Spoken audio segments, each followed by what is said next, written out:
There's only one man in F1 that feels worse than fog racing right now, and that is Fred Vasseur. Welcome back to your qualifying review slash recap of the Singapore Grand Prix. Ferrari sitting 9th and 10th. You know, there's a lot of hype going into this weekend. The final 7 races. Can Ferrari take the fight to McLaren and Red Bull in the Constructors' Championship?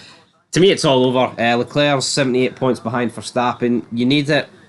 You need it. You just need to keep beating Max in every race. And here, I even think the fact that Max is second and Norris is first almost puts a massive dent into Norris's championship hopes. But when you compare it to previous weekends, if he wins, he could gain 7 or 8 points. But when you look at Leclerc, you're just at a stage of the season now where you can't afford to lose points. And when we look at qualifying, you know, the usual things are in there. Sergio Perez, he's back to being what he was pre-Baku, where he's qualifying 13th, absolutely. And that's just not good enough. I mean, Verstappen was awful in Baku. You've got to say what it is. He was pretty pish in Monza as well, but I think he's put a car second that doesn't really belong second. Perez, you know, 13th, not exactly.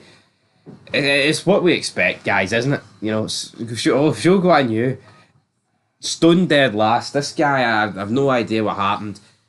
We go into that China money must be good.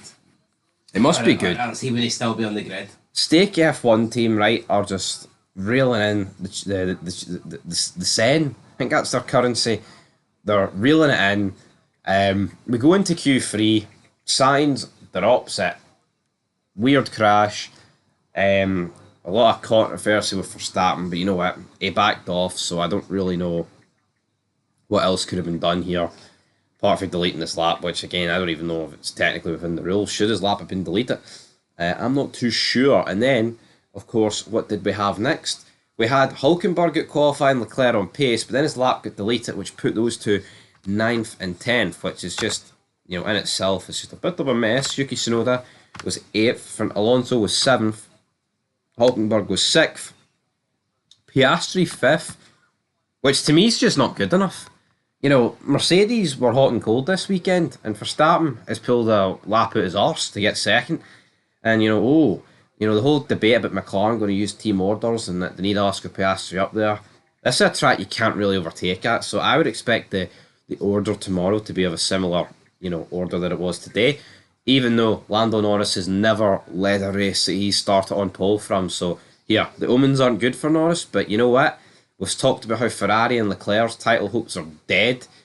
If Lando Norris gets beat by Max Verstappen tomorrow, that championship is dead. If he wins, he gets the gap down to 52 points with 6 races to go.